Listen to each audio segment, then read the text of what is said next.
할렐루야. 주님 이름으로 환영합니다. 요즘 날씨가 참 좋습니다. 밖에 나가서 놀고 싶은데 아직은 사회적 환경이 코로나 바이러스 때문에 서로 감시하고 또 조심하는 그런 상황입니다. 여러분 조금만 더 참으시면 이제 밖에 나가서 신나게 좋은 공기를 마시면서 자연 속에서 마음껏 지낼 수 있을 것입니다. 또 한 가지 감사한 일이 있는데요. 어, 우리 교회가 오늘부터 예배를 시작하게 됐습니다. 아직은 사회적 거리 두기가 있어서 온전하게 예배를 드리지 못하고요. 서로 띄어서 자리를 앉게 됩니다. 그래도 하나님 앞에 예배할 수 있는 예배자의 마음들이 모여서 예배할 수 있다는 게 얼마나 감사한지 모르겠습니다. 우리 교육부서 예배는 아직은 예배가 시작이 안 됩니다. 학교가 개학도 안 됐고요. 온라인 수업을 하고 있어서 이 부분에 있어서는 정부에서 아직 조심을 내리고 있지요. 그래서 우리 교회도 예배를 할 수는 있지만은 혹여나 여러분들이 모이는 곳에서 어떠한 문제로 인해서 어려움이 있을까봐 아직은 교육부서 예배는 시간을 두고 있습니다. 빨리 교육부서 예배가 시작됐으면 좋겠어요. 그만큼 코로나가 장식되고 교육부서 예배가 시작이 되고 여러분과 함께 찬양하고 또 여러분의 웃는 모습들을 보면서 예배드리는 모습을 보면서 목사님들 여러분 예배드리는 모습이 너무 그립거든요. 또 선생님들과 함께 각 반에서 이렇게 공부하는 모습, 또 말씀 듣는 모습, 기도하는 모습들이 너무 그립습니다. 빨리 그날이 오기를 소망합니다. 오늘 말씀은 복음의 가치를 배우다 합니다. 조금은 어려울 수도 있습니다. 그러나 여러분들이 복음이란 단어를 많이 들어봤기 때문에 그것에서 간략하게 말씀의 은혜를 나누고자 합니다. 갈라디아서 1장 1절에서 10절에 있는 말씀입니다. 우리 같이 화면을 보시고 여러분 있는 자리에서 한 목소리 읽겠습니다. 사람들에게서 난 것이 아니요 사람으로 말미암은 것도 아니요 오직 예수 그리스도와 그를 죽은 자 가운데서 살리신 하나님 아버지로 말미암아 사도된 바울은 함께 있는 모든 형제와 더불어 갈라디아 여러 교회들에게 우리 하나님 아버지 주 예수 그리스도로부터 은혜와 평강이 있기를 원하노라. 그리스도께서 하나님 곧 우리 아버지의 뜻을 따라 이 악한 세대에서 우리를 건지시려고 우리 죄를 대속하기 위하여 자기 몸을 주셨으니 영광이 그에게 세세토록 있을지어다. 아멘. 그리스도의 은혜로 너희를 부르신 이를 이같이 속히 떠나 다른 복음을 따르는 것을 내가 이상하게 여기노라. 다른 복음은 없나니 다만 어떤 사람들이 너희를 교란하여 그리스도의 복음을 변하게 하려 합니다.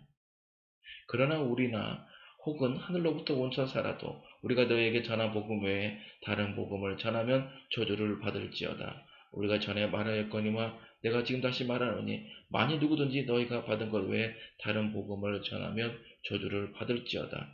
이제 내가 사람들에게 좋게 하랴 하나님께 좋게 하랴 사람들에게 기쁨을 구하랴 내가 지금까지 사람들의 기쁨을 구하였다면 그리스도의 종이 아니니라. 아멘. 오늘 말씀이 뭐라고요? 복음의 가치를 배우다입니다. 복음이란 단어는 성경에 보면 많이 나옵니다. 무엇보다도 마태복음, 마가복음, 누가복음, 요한복음 이렇게 성경의 인물들 뒤에 복음이 붙었어요. 자, 마태, 마가, 누가, 요한은 누구죠? 예수님의 제자들 중에 한 명입니다. 이 제자들인 예수님의 제자들인 마태, 마가, 누가, 요한은 예수님과 함께 사역을 했습니다. 그래서 누구보다 예수님을 잘 알고 옆에서 직접 봤기 때문에 예수님의 주신 말씀들을 눈으로 또 귀로 직접 보고 들은 사람들입니다. 그들이 기록한 게 바로 마태, 마가, 누가, 요한 복음입니다. 오늘 읽은 본문은 마태, 마가, 누가, 요한 복음이 아닌 갈라디아서입니다. 갈라디아서는 뭘까요? 제가 좀 성경을 대해서 기본적으로 말씀드리면 바울이 쓴 성경이 바로 갈라디아서입니다. 갈라디아서뿐만 아니라 바울은 꽤 많은 성경을 신약 성경에서 썼습니다. 대부분이 바울이 그 당시에 전도와 선교를 하면서 세운 교회를 향한 편지들이 바로 바울 서신입니다. 갈라디아는 갈라디아에 있는 교회를 향해서 바울이 권면하는 말씀이고 복음이기 때문에 갈라디아서입니다. 자, 그러면 오늘 말씀을 한번 더 깊이 들어가 볼까요? 이 누구입니까? 백종원이죠. 여러분 잘 알 겁니다. 백종원의 많은 프로를 나오는데 또 유튜버도 백종원이 하고 있는데요. 무엇보다 백종원 하면 요리를 잘하는 사람입니다. 또 쉽게 하는 사람입니다. 맛을 낼 줄 아는 사람입니다. 또 그뿐만 아니라 많은 프랜차이즈를 가지고 있죠. 백다방. 또 뭐가 있을까요? 여러분 아는 거 많이 있을 거예요. 우동집도 있지요. 고깃집도 있지요. 중화요리집도 있어요. 뭐 너무 많아서 다 그 열거하기도 힘이 듭니다. 근데 이 백종원이 하는 프로 중에 골목식당이 있는데 여러분 골목식당 한 번쯤 다 보셨을 거예요. 백종원이 어려운 식당에 찾아가서 백종원이 여러 가지 좋은 백종원만의 솔루션을 가지고 그 식당을 살리는 취지입니다. 그래서 식당을 잘 살리기 위해서 백종원이 가르쳐주고 도와주고 함께 해주는데 1년 후에 다시 가보면 대부분 식당이 그렇게 하지 못하는 경우가 많다는 거예요. 알려준 대로 하지 않고 가르쳐준 방법대로 그렇게 실천하지 않고 다시 자기 하고 싶은 대로 하는 경우가 많다는 것입니다. 그래서 왜 그러냐고 물어보면 대부분 사람들의 반응들이 계속 좋지가 않대요. 이게 무슨 일 때문에 이럴까요? 초심을 잃어버리거든. 처음에 백종원한테 배울 때는 잘할 것처럼 뭔가 하고 싶은 그런 열정으로 하지만 결국에는 귀찮아지고 자기 방법대로 쉽게 대충 하다 보니까 음식도 맛이 잃어가고 환경이 좋아지지 못하는 것입니다. 마찬가지로 우리 신앙도 그래. 뭔가 예수님 처음 믿을 때는 열심히 할 것처럼 하지만 결국 우리가 초심을 잃어버리면 대충 신앙생활 하게 됩니다. 처음에는 기도도 열심히 하다가 성경도 읽겠다고 하다가 나중에 성경도 잘 안 읽고 교회도 잘 나오지 않는 그런 일들이 있게 되죠. 공부도 마찬가지고요. 이 초심을 잃으면 안 됩니다. 이 초심에 대한 얘기를 왜 하냐면 바로 복음이 우리 신앙을 붙들어주는 초심과 같은 역할을 합니다. 먼저 복음이란 단어는 알지만은 이거를 영어로 하면 good news입니다. 또 그리고 복된 소식이라고도 하고요. 복된 말씀, 뭐 좋은 소식, 뭐 여러 가지 표현들을 씁니다. 그러나 이 복음을 우리 성경에서 유독하는 이유는 복음에 대한 핵심이 바로 진리이기 때문에 그렇습니다. 예수님께서 죽으셨고 부활하신 것, 또 나를 위해서 죽으셨다는 것, 또 그 죽으신 부활하신 통해서 나의 모든 죄가 용서함을 받았다는 것, 예수님 통해서 용서함을 받을 수 있다는 것, 이게 가장 중요한 복음의 핵심이죠. 근데 복음의 핵심이 예수님만 포함된 게 아닙니다. 구약에는 이스라엘 백성을 향한 모세를 통한 들려줬던 복음이 있었고, 또 신약에는 예수님을 통한 복음 외에 사도 바울이 이러한 예수님의 부활을 향해서 계속 증언하고 전하는 복음이 계속 있습니다. 그래서 이 복음이라는 것은 예수님을 떠나서는 복음이 성립이 되지 않습니다. 즉 하나님이 이 땅을 향한 우리 모든 인류를 향해서 전하고자 하는 하나님의 마음이 바로 복음입니다. 그러나 갈라디아서를 보면은 바울은 이 복음을 들고 하나님 말씀을 전하는데 바울이 개인적으로 속상한 게 있어요.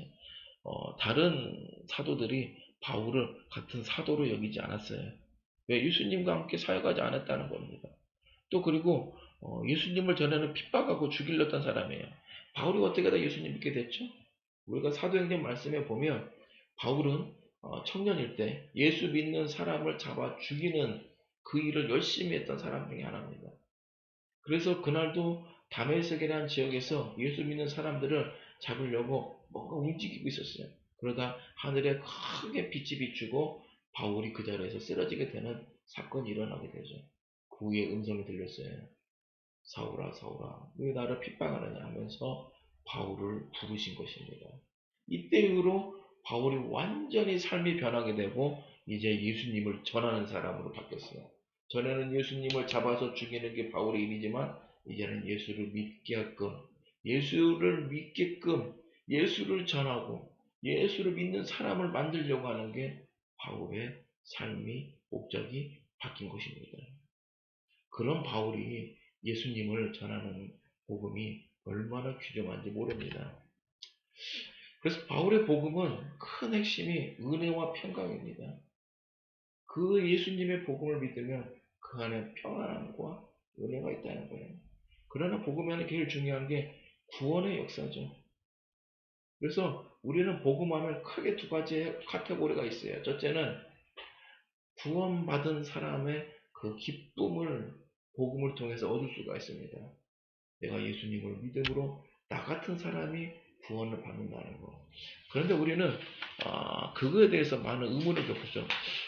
굳이 내가 구원을 받아야 되나? 구원이 나한테 필요한가요? 여러분 어떻게 생각하세요? 여러분들 구원이 필요한가요? 아마 대부분 사람은 구원? 아주 유치한 농담을 하겠죠. 저는 구원보다도 100원, 1000원 그만하겠습니다. 재미없죠? 그런 유치한 얘기 하겠지만 아닙니다. 우리가 원래 신분이요 죄인이에요. 왜 죄인이냐면 성경에 보면 아담과 화가 인류의 조상입니다. 근데 그 아담과 화가 에덴 동산에서 뱀의 유혹을 받아서 하나님 앞에 불순종의 죄를 짓게 됩니다. 그 후로 하나님이 아담과 하와에게 죄의 값을 줬어요. 평생 씻을 수 없는 죄의 값을 준 거예요. 아담은 남자로서 계속 일을 해야 되고 하와는 여자로서 해산의 고통, 아이를 임신하고 낳는 힘든 고통을 죄값을 주신 거예요. 근데 이 죄가 우리가 아담과 하와로 끝난 게 아니라 모든 인류가 그 죄의 값을 다 갖게 됐습니다. 저도 그런 죄를 갖게 됐어요. 그래서 이 죄를 해결하려면 어떻게 해야 되냐? 예수님을 믿고 예수님의 보혈에 그 나를 대신해서 흘리신 예수님의 그 피와 보혈의 은혜로 말미암아 나도 용서함을 우리도 용서함을 받을 수가 있다는 거예요. 그러고 해서 우리는 구원을 받게 됩니다. 예수님을 믿지 않고는 구원이 성립이 되지 않습니다. 오늘 저와 여러분은 예수님을 믿음으로 이 구원을 값없이 공짜로 받은 거예요. 무료로 받은 거예요. 거저 받은 거예요. 또 복음에는 어떤 핵심이 있습니까? 천국의 소망이 있습니다. 지금 우리가 이 땅에 사는데 천국이란 말이 성립이 될까요? 이해가 되나요? 여러분 천국이 있나요? 지옥은 있나요? 있습니다. 우리 눈에는 보이지 않지만 하나님께서 우리를 위해서 준비해 놓으신 천국이 있습니다.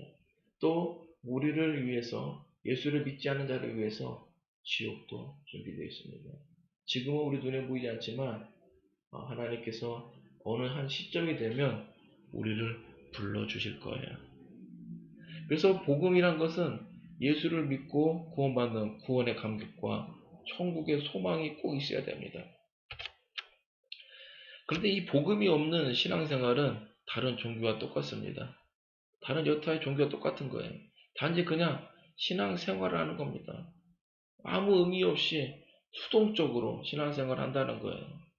왜 그러냐면 이 당시에도 복음에 대해서 중요한 역할을 해야 하는데 복음보다 율법을 더 중요했어요. 오늘 있는 글에 보니까 초대교회 율법주의자들이란 말이 나오죠. 왠지 복음을 통해서 우리가 서로 사랑해주고 용서하는데 율법이 즉 하나님이 우리를 위해서 이스라엘 백성들에 준 규범인데 이 율법을 통해서 더 사람들을 정죄하고 사람들을 향해서 비판하고 판단하기 시작한 겁니다. 또 이 말씀 안 지켰잖아. 또 이 법을 안 지켰잖아. 그래서 서로가 서로를 정죄하고 죄인 취급을 했던 거죠. 그러나 하나님의 복음은 그렇게 해서 남을 정죄하고 죄인 취급하는 게 아니라 우리가 어떻게 하면 하나님 더 잘 믿을 건가를 위해서 주신 법이 율법이에요. 그리고 복음도 마찬가지예요. 하나님을 통해서 우리가 그렇게 사랑을 받고 은혜를 받아서 이 죄의 삶에서 벗어나서 영원한 기쁨을 누리고 만족과 평안을 주시기 위해서 복음을 주셨는데 이 율법적인 것 때문에 복음이 힘을 발휘를 못하는 거예요. 그러잖아요.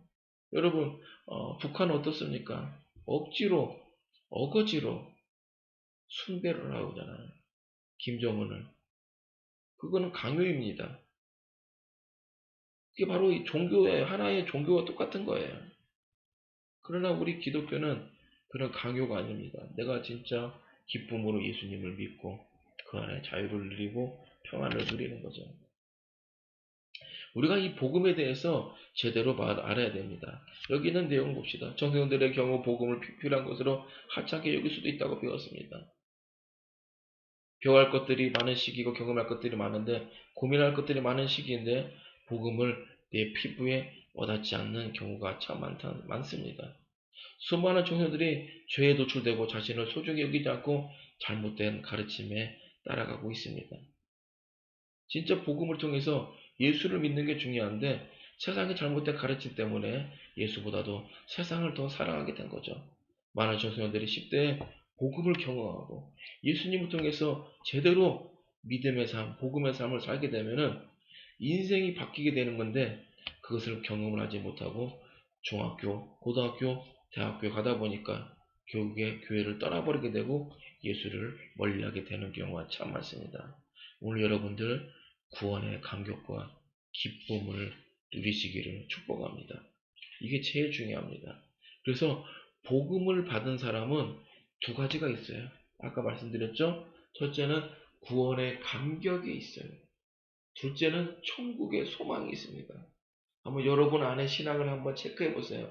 내가 지금 구원의 감격이 있나? 내가 지금 천국의 소망이 있나? 이 두 가지가 있다면 여러분은 안에 복음이 있는 것입니다. 그런데 복음이 없는 사람은, 복음이 식어버린 사람은 구원의 감격이 없고 천국의 소망이 없습니다. 오늘 잠깐 퀴즈를 드립니다. 여러분들 복음을 받은 사람은 두 가지 뭐가 있다고요? 첫째, 땡땡땡. 둘째, 땡땡땡. 자, 이것을 유튜브 영상 댓글에 남겨주십시오. 가장 많이 댓글을 남긴 반은 도토리를 드리겠습니다. 지난 시간에 도토리 가장 많은 반이 있습니다. 그래서 김종 선생님 반입니다. 그 반이 도토리를 5개를 받았어요. 다음에 시상할 때 도토리 많이 받았기 때문에 맛있는 또 파티를 하겠죠. 자, 오늘도 잠깐 퀴즈입니다. 오늘은 도토리를 몇 개 줄지 모르겠지만은 또 선생님들과 상의를 할 거예요. 그러나 중요한 것은 두 가지예요. 복음을 받은 사람은 이게 있다. 자, 이것을 여러분들이 꼭 소유하시고 이 복음을 통해서 승리하시는 우리 중1 학년 모든 친구 되기를 주님의 이름으로 축복합니다. 함께 기도하겠습니다. 화면을 보시고 기도합니다. 은혜와 평강의 하나님 아버지 감사합니다. 우리를 구원해 주시고 우리에게 복음을 알게 해주셔서 감사합니다. 우리의 믿음이 점점 자라가게 해주시고 우리가 복음을 소중히 여기고 날마다 복음으로 살고 복음을 전하며 사는 사람이 되게 해주세요. 아직도 교회에 나가서 예배하는 것이 어려운 현실에 있습니다. 하루속히 코로나19 바이러스가 종식되게 해주시고 나라와 국민들의 안정을 되찾을 수 있도록 도와주시옵소서. 예수님의 이름으로 기도하옵나이다. 아멘.